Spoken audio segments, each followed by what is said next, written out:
Hello, viewers! Hungry already? But do you know that nearly 100 years ago in the USA, ordering a hamburger could have very unpleasant consequences? And I do not mean culinary ones. The name of this bun with meat, hamburger, was changed into Liberty Sandwich or Liberty Steak so that the American people would still want to buy it. Unbelievable, right? Hungry for more? Sit tight. Knowledge coming right up!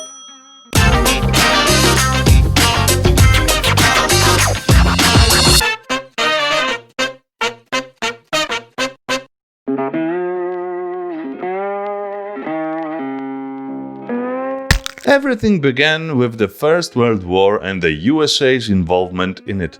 In 1910, German Americans were the largest single immigrant group in the whole States. In many communities, German language was spoken more commonly than English. A vast majority of German immigrants resided in the Mid-Atlantic and Midwest states. Davenport in Scott County was named the most German city in Iowa. So, as you can imagine, the First World War with Germany complicated a lot of things between Americans und der German-Amerikaner neighbors. At first, the USA refrained from active involvement in the European War. American President Woodrow Wilson in 1916 even promised to keep the US out of it.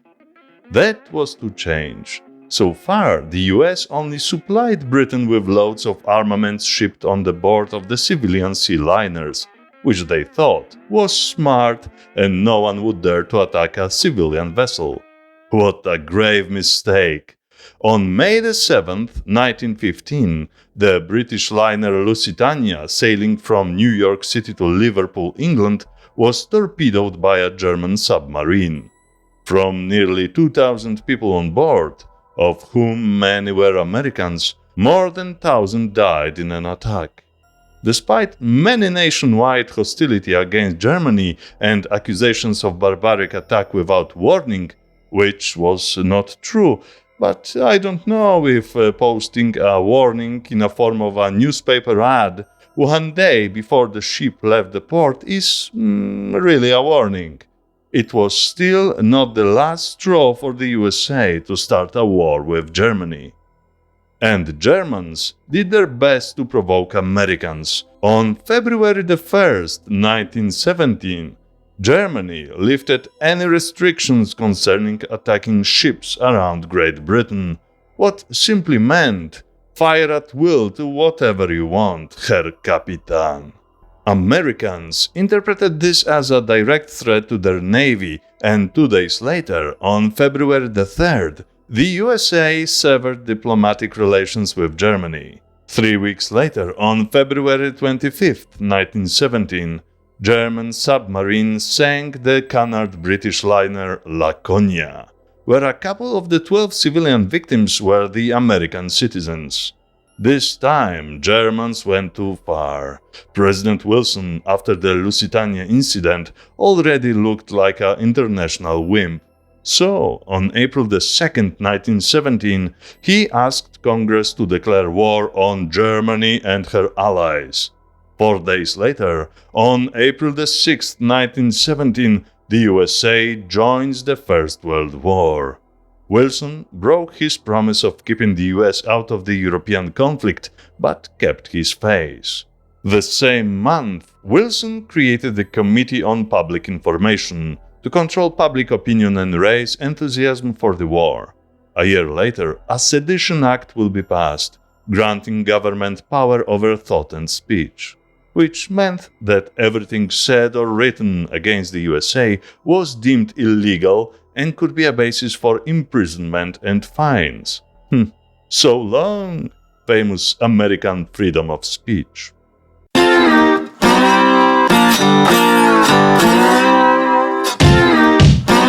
The World War I marks the first dark period in the American history in terms of treating its citizens who had roots in a country the USA was at war with. The second shameful period will be imprisoning Japanese Americans in camps during the World War II. But let's stay with the World War I. Despite the fact that President Wilson, seeing anti-German attitude in the US society, tried to convince the public opinion that the USA is at war with the German government and Kaiser, not with the German people, he also said, "Some Americans need hyphens in their names because only part of them came over." What confused the public opinion even more, and anti-German attitude didn't change much, if at all. So, in 1918, people having problems selling German-sounding foods started to rename them. The most obvious dish was the hamburger, a straight reference to the German city of Hamburg. This bun with minced meat and vegetables was renamed Liberty Steak or Liberty Sandwich. By the way, at the same time, another Liberty Sandwich came to life, but it had nothing to do with meat. It was a sweet snack which consisted of peanut butter and marshmallow fluff on oat and barley bread. This was what we know today as fluffernutter.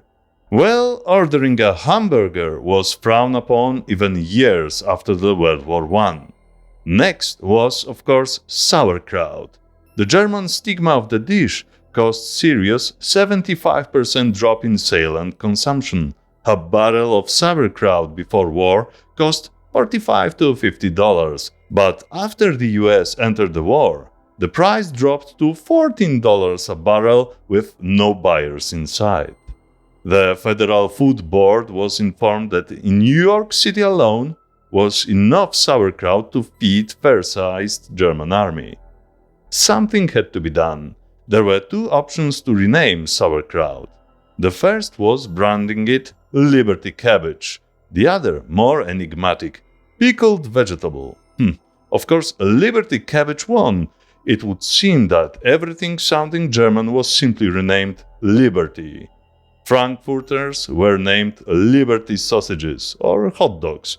The name hot dog, since the late 19th century, had also been a joke reference to Frankfurters, Dachshund sausages, and Dachshund, a dog breed which, along with a German Shepherd, also had to change its name respectively to Liberty Pup and Alsatian Wolfdog.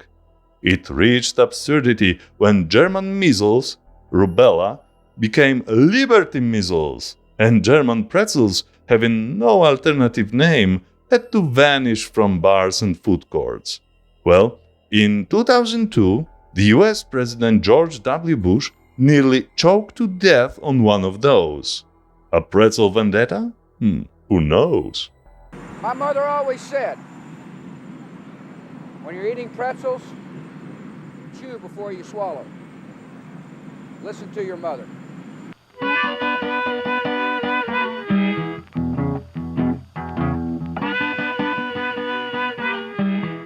Since anti-German paranoia and hysteria spread through the USA, many people, seeing what is going on around them, even boycotting businessmen with German names in Chicago, changed their German names to more American ones. Patriotic ceremonies and parades were more and more often. There was an omnipresent psychosis that German spies are around every corner. German-American citizens were treated with suspicion, subjected to scrutiny and ostracism. German soldiers were referred by newspapers as Huns, barbarians, evil by nature, and under Kaiser Wilhelm II, ready to conquer the world. All that created a spiral of hatred and prejudice against innocent German Americans and their culture. In mentioned Davenport, the most German city, students and teachers of Davenport High School burned German language books, maps, and pictures. Many local schools followed. German language was banned in many schools. In some places, speaking German in public could put you in jail, like, for example, in Louisiana. Iowa's Governor, Republican William L. Harding, on May 1918 issued a proclamation banning speaking any foreign languages in public or private schools, in public places, on trains, churches, or even over telephone. Freedom of religious practice in foreign language shrunk into home worship. In Scott County, 4 women were fined several $100s for speaking German over the telephone. Those fines were donated to the Red Cross. After Congress passed the Trading with the Enemy Act in 1917, German-language newspapers were censored and started to be printed in English. Half of them, like Der Demokrat, ceased their publication. It was a major drop from 600 to 278 titles, which would have further dropped to 172 titles by 1930. Classical music was also a victim. German and Austrian composers like Mozart, Bach, Beethoven, Brahms and Wagner vanished from the programs of many philharmonics and operas throughout the USA. California State Board of Education ordered ripping out pages from music books that contained German folk songs. Well, this is sad and terrible, but it was actually the same thing Germans had done for decades in the countries they occupied before the war. They called it Kulturkampf, culture war. So, all in all, Germans tasted their own medicine. Many German banks changed their names. For example, the biggest bank in Iowa, German Savings Bank of Davenport, which German immigrants founded in 1969, was renamed American Commercial and Savings Bank. The German Savings Bank of Preston had already changed its name to First Trust and Savings Bank. Fun fact: in 1918, the Iowa Dental Society banned, for the time of war and 50 years after, the use of German-made dental equipment. Food, people, streets, banks changed their names. But I bet you didn't know how 2 Iowa towns, Lincoln and Lakota, were named prior to the war. Lincoln was previously called Berlin, and Lakota was called Germania. Apart from that, the very popular hotel in Chicago, the Kaiserhof, changed its name to the Hotel Atlantic. Even far states like Hawaii were not spared from anti-Germanic actions. In 1918, formed by Germans, H. Hackfeld and Company was seized by the US government as alien property, since many heirs of the owners still lived in Germany, and sold to American Factors, a newly created consortium. What's more, a department store in Honolulu called B.F. Eckler's, belonging to the mansion H. Hackfeld and Company, was renamed the Liberty House.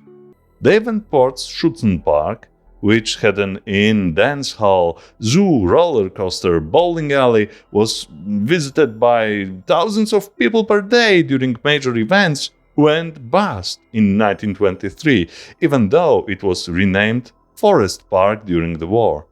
The highlight of its fall was selling it to the Chiropractic Psychopathic Sanitarium.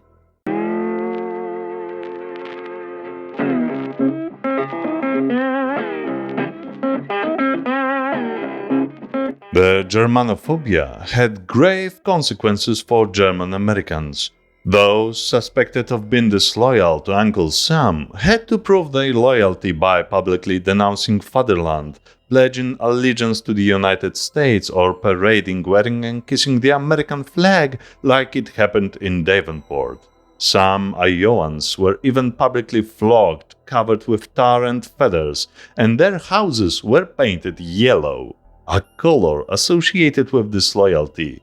Vigilante groups of so-called patriots were roaming streets looking for Germans.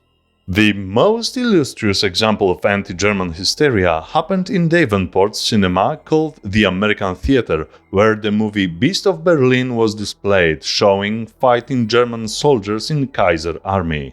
The ad for this flick was, "You'll scream along with thousands of your fellow citizens to kill the Kaiser." And actually, one of the viewers started shooting at the screen, shouting, "If I can get you in Germany, I get you here."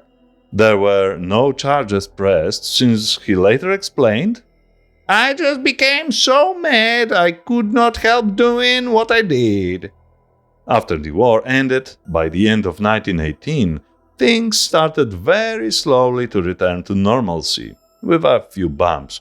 In 1919, the Steuben Society of America was founded to help reorganize German-American society, but many claimed that it was to simply Americanize what was still Germanic. In Iowa, teaching German language was banned until 1923, when Supreme Court ruled such state legislature unconstitutional.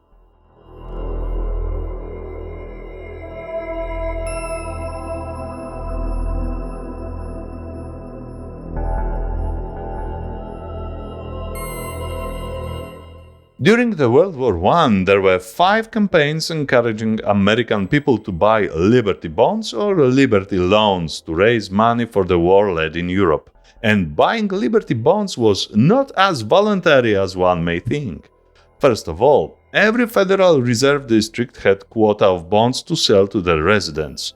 But the first and second Liberty loan campaign, both in 1917, had little public interest.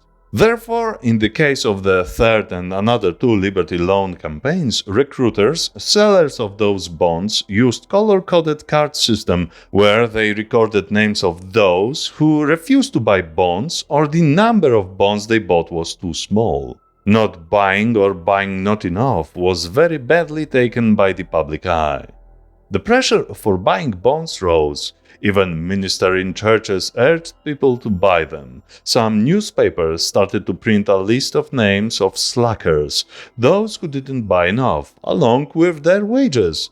In Iowa, there were even slacker courts, where one had to explain why he didn't buy or bought not enough Liberty bonds. This pressure for buying bonds, especially in the German minority states like Iowa, reached such absurdity that it was enough for the recruiters to announce a name and amount of bonds to buy, and those called upon signed voluntarily without hesitation.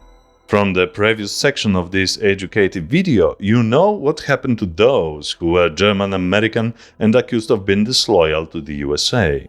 That highlights the word liberty in Liberty bonds. By the way, please feel the liberty to subscribe to our channel, otherwise we will have to publish a list of slackers, viewers, who could subscribe but didn't. Abonniere jetzt! Subscribe now! But don't go yet.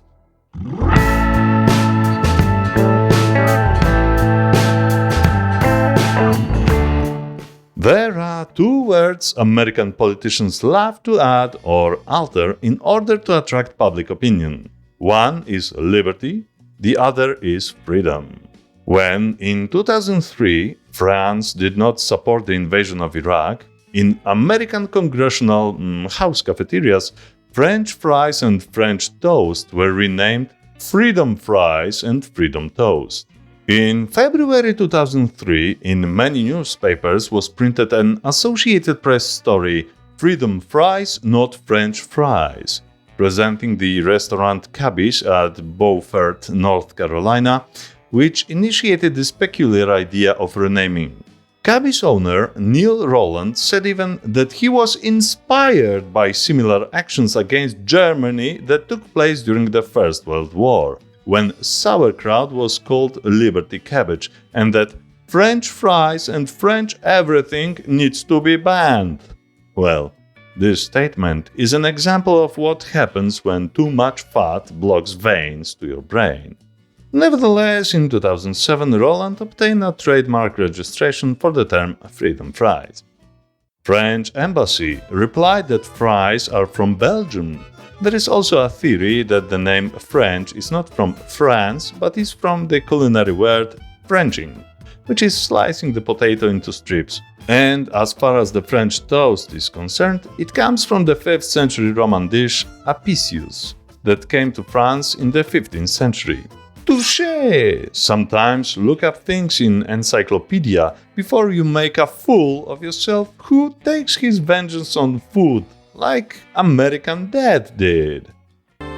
How's everyone's French toast? Smelly and ungrateful, but this American toast is delicious. In 2005, there was even an opinion poll to sense if renaming of French fries and French toast was a silly idea or a sincere expression of patriotism. 66% answered it was silly, 33% answered it was patriotic, and 1% had no opinion.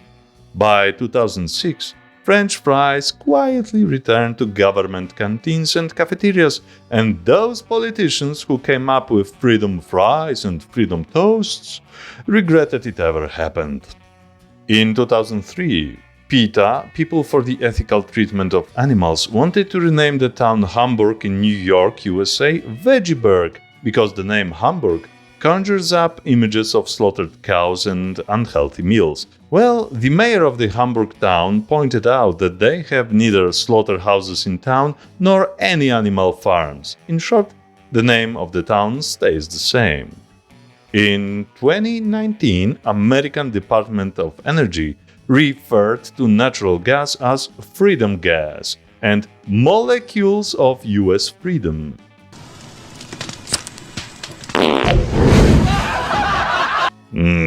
Since exported American gas is giving America's allies a diverse and affordable source of clean energy.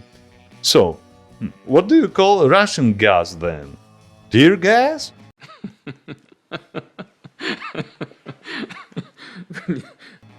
Oh, thank you.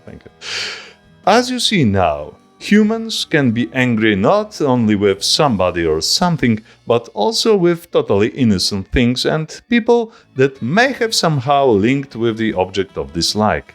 Sometimes we link things that are totally unrelated. The best contemporary example of this phenomenon is Mexican Corona beer, which due to 2020 pandemic, people somehow associated with the coronavirus and stopped buying it. Well, humans' illogical behavior will never cease to amaze. Till the next time, viewers! 3 wars back, we called sauerkraut Liberty Cabbage, and we call Liberty Cabbage Super Slaw.